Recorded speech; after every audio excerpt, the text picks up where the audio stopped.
اس زمانے کی کہانی بھی ہمیں یاد ہے جب ہمارے پاس پہننے کے لیے کپڑے بھی نہیں تھے، پیوند لگے لباس پہنتے تھے۔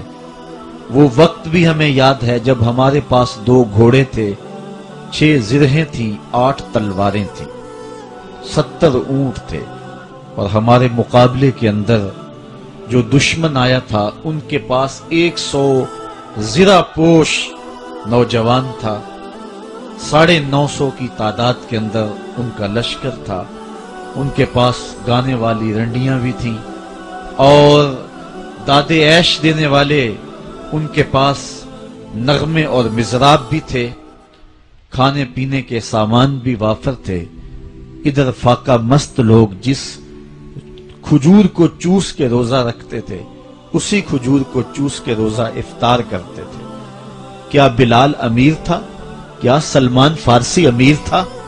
کیا ابو ذر غفاری کسی امیر شخص کا نام ہے؟ کیا بدن کے اوپر پیوند لگے لباس پہننے والے وہ فاقہ مست کیا امراء کی فہرست میں آتے تھے؟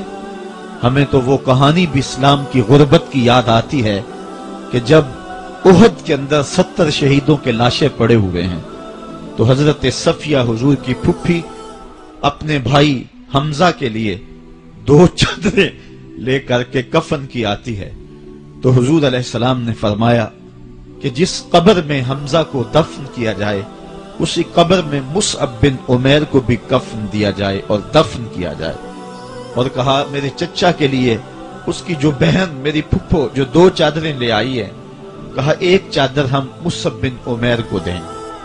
یہ مصعب بن عمیر کون ہے؟ تاریخ پڑھو، کتنی دل آویز تاریخ ہے۔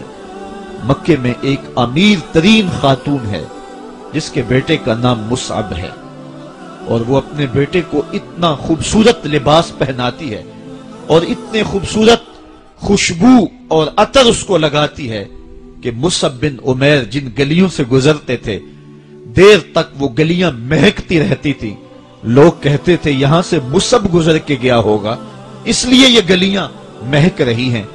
اچھا پھر مصعب پہ نظر پڑتی ہے میرے محمد عربی کی، تو مصعب بن عمیر حضور کی زلفوں کا اسیر ہو جاتا ہے۔ ماں کافرہ ہے، جب پتہ چلتا ہے تو اس کا لباس بھی چھین لیتی ہے، سہولتیں اور آسودگیاں بھی واپس لے لیتی ہے۔ پھر وہ وقت بھی آیا کہ مصعب بن عمیر حبشہ کی جانب ہجرت کر جاتے ہیں۔ مکے کے حالات کچھ تھوڑے سے خوشگوار نظر آئے تو وہ حبشہ سے واپس مکے جب پلٹے تو ان کے بدن پہ جو چادر تھی وہ جگہ جگہ سے پٹی ہوئی تھی۔ میرے آقا کریم علیہ السلام نے دیکھا تو حضور کی آنکھوں میں آنسو ٹپکنے لگے، کہا یہ وہی مصعب ہے جو اتنا خوش پوش نوجوان تھا کہ میں نے پورے مکے میں اس سے خوبصورت لباس پہننے والا کوئی دوسرا شخص نہیں دیکھا، اور آج میرے مصعب کو پہننے کے لیے جو چادر میسر ہے وہ بھی جگہ جگہ سے پھٹی ہوئی ہے۔ یہ اسلام کی غربت کی کہانی ہے، اور آج احد میں یہی مصعب بن عمیر شہید ہو جاتے ہیں اور ان کے لیے کفن بھی دستیاب نہیں ہے۔ حضور نے کہا جو میرے چچا کے لیے 2 چادریں لائی ہیں ان میں سے ایک کا کفن مصعب کو دے دو نا، اور دوسری چادر سے کفن میرے چچا کو دے دیا جائے۔ اچھا حضرت مصعب کے لیے بڑی چادر رکھ دی گئی، اور حضرت امیر حمزہ کے لیے جو چادر تھی وہ چھوٹی تھی، اگر سر ڈھانپتے تھے تو پاؤں ننگے ہو جاتے، اگر پاؤں ڈھانپتے تھے تو سر ننگا ہو جاتا۔ حضور نے فرمایا میرے چچا کا سر ڈھانپ دو اور پاؤں کے اوپر اذخر نامی گھاس ڈال دو۔ میں یہ اسلام کی غربت کی کہانی تمہیں سنا رہا ہوں، جب میرے رسول کے چچا کے لیے پورے کفن کا ٹکڑا بھی دستیاب نہیں تھا، اسلام اس وقت بھی عزت پا گیا تھا، اسلام اس وقت بھی ذلیل نہیں تھا، اسلام اس وقت بھی سربلند تھا، اور اسلام اس وقت بھی عزتوں کی مسند پہ تھا۔ یہ اسلام کا وہ دور ہے کہ جب حضور مسجد نبوی سے باہر نکلتے ہیں تو آگے حضرت عمر و ابو بکر رضی اللہ تعالی عنہما کھڑے ہیں، چہرے کے اوپر عجیب اداسی ہے۔ کہا عمر ابو بکر اس وقت کیوں کھڑے ہو؟ عرض کی حضور بھوک نے گھر میں ٹکنے نہیں دیا، ہم نے چاہا حضور کا چہرہ دیکھ لیں تو کچھ پیاس بجھ جائے، کچھ بھوک مٹ جائے۔ حضور نے فرمایا میرا حال بھی یہی ہے، جس چیز نے تجھے گھروں سے نکالا ہے وہی چیز مجھے گھر سے نکال لائی ہے۔ چلتے ہوئے حضرت ابو ایوب انصاری کے گھر کے قریب سے گزرے.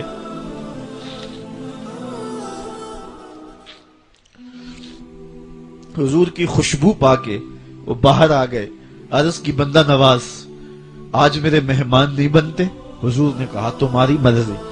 گھر لے گئے, چٹائی بچھائی, حضور کو بٹھایا, گھر والوں کو بکری کا بچہ ذبح کر کے دیا. کہا جلدی جلدی کھانا تیار کرو, میرے آقا کو بھوک لگی ہوگی. یہ کہہ کے واپس آئے, حضور کے پاس بیٹھے, نظر چہرے پہ پڑی تو گھبرا گئے. نکاحت کے آثار اتنے واضح تھے کہ سمجھ آ رہی تھی کتنے دنوں سے حضور نے کچھ نہیں کھایا. اٹھ کے باغ میں چلے گئے, کھجوروں کا خوشہ توڑا, حضور کے سامنے رکھا.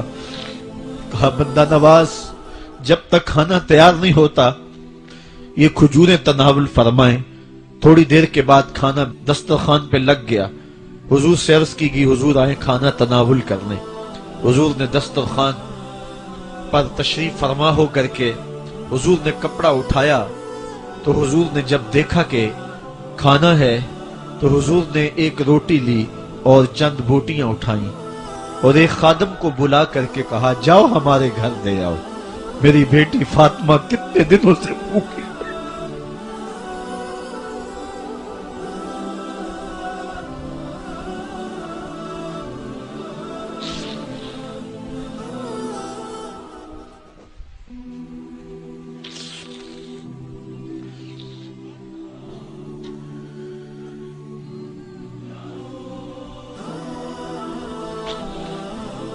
کہا جاؤ ہمارے گھر دے آؤ, میری فاطمہ کتنے دنوں سے بھوکی بیٹھی ہوئی. مال کے کونین ہیں گو پاس کچھ رکھتے نہیں, دو جہاں کی نعمتیں ہیں ان